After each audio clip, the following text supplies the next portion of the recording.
Assalamualaikum warahmatullahi wabarakatuh. Perkenalkan, saya Dia Anggraini Kartika Putri, NIM 124180062 dari Prodi Sistem Informasi Angkatan 2018. Di video kali ini saya akan membahas tentang materi model proses dari mata kuliah Rancang Bangun Perangkat Lunak.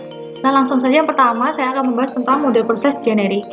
Nah, hierarki pekerjaan teknis dalam proses perangkat lunak itu adalah aktivitas meliputi tindakan diisi oleh tugas yang berada dalam kerangka kerja atau model yang mendefinisikan hubungan dengan proses satu dengan yang lainnya. Proses perangkat lunak direpresentasikan secara skematis pada gambar yang tertera pada layar. Nah, kalau kita mengacu pada gambar yang ada di layar, setiap aktivitas framework diisi oleh serangkaian tindakan rekayasa perangkat lunak. Setiap tindakan rekayasa perangkat lunak ditentukan oleh satu set tugas yang mengidentifikasi tugas-tugas pekerjaan yang harus diselesaikan, atau mungkin produk pekerjaan yang akan diproduksi, jaminan kualitas yang akan dibutuhkan, dan milestone atau tonggak yang akan digunakan untuk menunjukkan kemajuan dan perkembangan.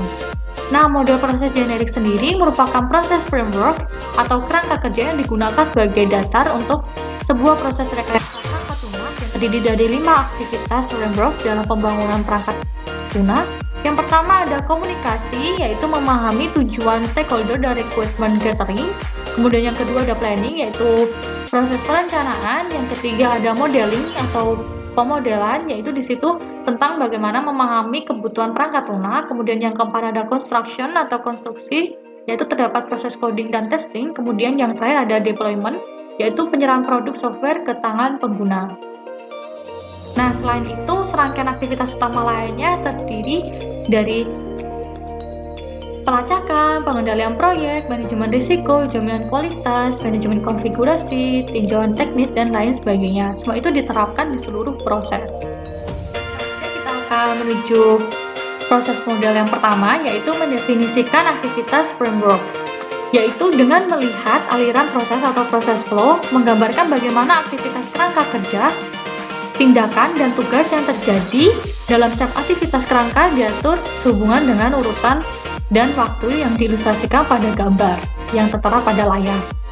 Nah, jika kita lihat dari gambar itu terdapat beberapa macam aliran proses. Yang pertama ada aliran proses linear, yaitu mengeksekusi masing-masing aktivitas-aktivitas kerangka kerja dalam urutan tertentu, mulai dari komunikasi hingga berakhir pada penyerahan perangkat lunak kepada pelanggan.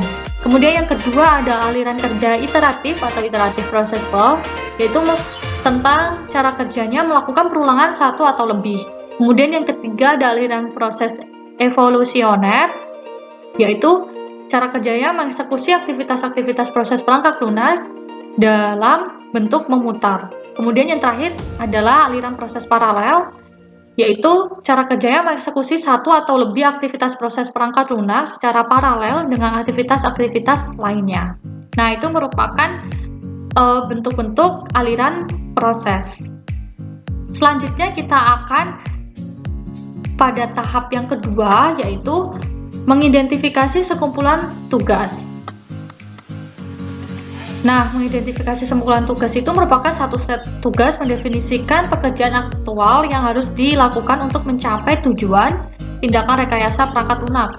Contohnya, kumpulan tugas dapat berupa list tugas yang harus diselesaikan, list daftar produk pekerjaan yang harus diproduksi, list filter jaminan kualitas yang akan diterapkan. Dalam mendefinisikan suatu kumpulan tugas pada setiap proyek yang berbeda menuntut kumpulan tugas yang berbeda juga. Jadi, tim perangkat lunak memilih kumpulan tugas berdasarkan masalah atau kebutuhan dan karakteristik proyek itu. Nah, lanjut yang ketiga yaitu proses pattern atau pola proses. Itu merupakan sebuah pola proses mendeskripsikan masalah terkait proses yang dihadapi selama pekerjaan rekayasa perangkat lunak. Mengidentifikasi lingkungan tempat masalah, kemudian kita dapat menemukannya dan menyarankan satu atau lebih solusi yang terbukti masalah tersebut. Nah, dengan kata lain, pola proses merupakan metode yang konsisten untuk menggambarkan solusi masalah dalam konteks proses perangkat lunak. Nah, jenis pola proses itu ada 3, yaitu yang pertama stack pattern, seperti gambar yang ada tertera situ, yaitu tentang mendefinisikan masalah yang terkait dengan aktivitas kerangka kerja untuk proses tersebut. Kemudian yang kedua ada text button, gambarnya seperti yang ada pada layar, yaitu mendefinisikan masalah yang terkait dengan tindakan rekayasa perangkat lunak atau tugas kerja yang relevan dengan praktik rekayasa perangkat lunak yang berhasil. Kemudian yang terakhir ada phase pattern, yaitu gambarnya seperti ada pada layar, itu tentang menentukan urutan aktivitas kerangka kerja yang terjadi dengan proses. Bahkan ketika aliran aktivitas secara keseluruhan itu bersifat iteratif. Kemudian pada selanjutnya kita akan membahas tentang proses model yang keempat, yaitu proses assessment dan improvement, yaitu proses penilaian dan pengembangan. Itu merupakan penilaian untuk memastikan rekayasa pelangkat lunak memenuhi serangkaian kriteria untuk menunjukkan bukti kesuksesan dengan sejumlah pendekatan. Tujuan penilaian untuk perbaikan. Ada pendekatan berbeda digunakan untuk penilaian dan peningkatan proses perangkat lunak yang diusulkan selama beberapa dekade terakhir. Yaitu yang pertama ada standar CMMI atau Assessment Method for Process Improvement atau SCMP. Itu menyediakan model penilaian proses 5 langkah yang menggabungkan 5 fase, yaitu fasenya memulai, mendiagnosis, menetapkan, bertindak, dan belajar. Nah, kemudian yang kedua yaitu CMM Best Appraisal for Internal Process Improvement atau CBI-IPI, itu tentang penilaian memberikan teknik diagnostik untuk menilai kematangan relatif dari organisasi perangkat lunak menggunakan SI CMM sebagai dasar penilaian. Kemudian yang terakhir ada SPICE, yaitu menggunakan standar ISO IC 15504 standar, yaitu tentang mendefinisikan serangkaian persyaratan untuk penilaian proses perangkat lunak. Nah, maksud dari standar ini adalah untuk membantu organisasi dalam mengembangkan evaluasi yang objektif dari efektivitas proses perangkat lunak yang ditentukan. Kemudian yang terakhir ada ISO 9001 2000 untuk perangkat lunak. Nah, standar ini tuh sangat umum berlaku untuk setiap organisasi yang ingin meningkatkan kualitas produk, sistem, atau layanan yang disediakannya. Oleh karena itu, standar ini langsung berlaku untuk organisasi dan perusahaan perangkat lunak. Nah, yang keempat ada pada proses modelnya itu, yaitu langkah perspektif proses model atau model proses perspektif. Nah, model proses perspektif mendefinisikan serangkaian elemen proses yang ditentukan dan alur kerja proses yang dapat diprediksi. Model proses perspektif itu mengarah ke beberapa pertanyaan. Misalkan jika model proses perspektif berusaha untuk struktur dan ketertiban, pertanyaannya adalah apakah mereka tidak sesuai untuk dunia perangkat lunak yang berkembang pada saat ini? Nah, kemudian namun jika kita menolak model proses tradisional dan urutan yang disiratkannya dan menggantinya dengan sesuatu yang kurang struktur, pertanyaannya adalah apakah kita membuatnya tidak mungkin untuk mencapai koordinasi dan koherensi dalam pekerjaan perangkat lunak? Nah, itu merupakan langkah perspektif proses model. Nah, selanjutnya kita akan mengarah pada contoh model proses generik, yaitu yang pertama ada the waterfall model, yaitu gambarnya seperti pada layar. Itu adalah model air terjun seperti gambarnya, atau waterfall, kadang dinamakan siklus hidup klasik life cycle, merupakan pendekatan yang sistematis dan berurutan atau sekuensial dari atas ke bawah pada pengembangan perangkat lunak yang dimulai dari spesifikasi kebutuhan pengguna yang berlanjut melalui tahapan-tahapan perencanaan atau planning, pemodelan modeling, construction, serta menyerahkan sistem atau perangkat lunak kepada para pengguna atau deployment. Nah, kemudian yang kedua ada the V model, yaitu gambarnya seperti ada pada layar. Model V itu menggambarkan bagaimana verifikasi dan tindakan validasi dikaitkan dengan tindakan teknis sebelumnya.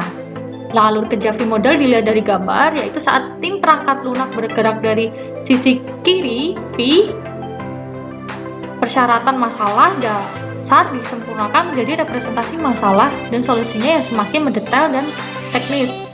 Setelah kode dibuat, tim naik ke kanan V yang pada dasarnya melakukan serangkaian tes tindakan jaminan kualitas yang memvalidasi setiap model dibuat saat tim bergerak dari sisi kiri Jadi model V itu menyediakan cara untuk memvisualisasikan bagaimana verifikasi dan tindakan validasi diterapkan pada pekerjaan teknik sebelumnya. Nah, kemudian yang ketiga yaitu bentuk the incremental model. Model ini tuh seperti pada gambar untuk skemanya. Nah, model ini tuh merupakan hasil kombinasi elemen-elemen dari model waterfall yang diaplikasikan secara berulang dengan proses yang progresif, yaitu penambahan sedikit demi sedikit, yaitu incremental, menggabungkan elemen-elemen aliran proses linear dan paralel.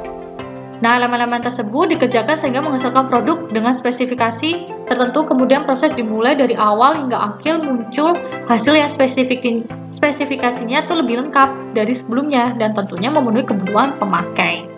Nah, kelebihannya model ini tuh fleksibel, tapi kekurangannya itu tidak cocok untuk proyek yang berukuran besar. Nah, selanjutnya yaitu model proses evolusioner, yaitu sistem yang kompleks berkembang selama periode waktu tertentu. Persyaratan bisnis dan produk sering berubah seiring dengan perkembangan, membuat jalur lurus ke produk akhir menjadi tidak realistis. Tingkat waktu pasar yang ketat membuat penyelesaian produk perangkat lunak yang komprehensif menjadi tidak mungkin, tetapi versi terbatas harus diperkenalkan. Nah, jadi pada proses evolusioner ini adalah bersifat iteratif untuk mengembangkan versi perangkat lunak yang semakin lengkap pada tiap periodenya. Nah, selanjutnya ada model evolusioner model yang prototyping, yaitu merupakan perkembangan evolusioner berdasarkan pada ide untuk mengembangkan implementasi awal dan memperlihatkannya pada user untuk dikomentari. Nah, dalam model ini tuh program kerja diproduksi dengan cepat. Nah, fase-fasenya itu ada 5. Yang pertama komunikasi, yang kedua ada quick plan, yang ketiga ada modeling quick design, kemudian yang keempat construction of prototype, kemudian yang kelima adalah deployment, delivery, dan feedback. Nah, kemudian yang selanjutnya itu adalah evolusioner model yang berbentuk spiral. Nah, model ini tuh adalah model proses berbasis risiko. Dalam model spiral, solusi alternatif disediakan jika risiko ditemukan dalam analisis risiko. Kemudian solusi alternatif disarankan dan diterapkan. Nah, model spiral ini dapat diadaptasi untuk diterapkan secara keseluruhan siklus hidup aplikasi. Fase tersebut adalah komunikasi, planning, externalize, construction of prototype, deployment, and testing. Kemudian yang terakhir adalah evaluasi. Nah, selanjutnya yaitu proses model evolusioner yang konkuren, yaitu pada model ini tuh aktivitas kerja dilakukan secara bersamaan. Model konkuren seringkali lebih tepat untuk proyek rekayasa produk di mana teknik yang berada dalam tim itu terlibat gitu. Misalkan di awal proyek aktivitas komunikasi telah menyelesaikan iterasi pertama dan berada dalam status menunggu perubahan. Aktivitas pemodelan yang ada dalam status non saat komunikasi awal selesai, sekarang melakukan transisi ke status dalam pengembangan. Kemudian namun jika pelanggan menunjukkan bahwa perubahan dalam persyaratan harus dilakukan, aktivitas pemodelan berpindah dari status pengembangan ke status menunggu perubahan. Nah, kemudian selanjutnya ada specialized process model, yaitu yang pertama itu pengembangan berbasis komponen, yaitu proses diterapkan yang mengarah pada pengguna kembali perangkat lunak untuk tujuan pengembangan. Nah, yang kedua ada metode formal, yaitu menekankan spesifikasi matematis dan persyaratan. Kemudian yang ketiga ada AOSD, menyediakan proses dan pendekatan metodologis untuk mendefinisikan, menentukan, merancang, dan membangun aspek. Kemudian yang terakhir ada proses terpadu, yaitu proses perangkat lunak berbasis kasus pengguna, yaitu arsitektur sentris, berulang, dan incremental, yang selaras dengan Unified Modeling Language atau UML. Nah, mungkin sekian penjelasan tentang materi model proses dari saya. Kurang lebihnya mohon maaf. Terima kasih. Wassalamualaikum warahmatullahi wabarakatuh.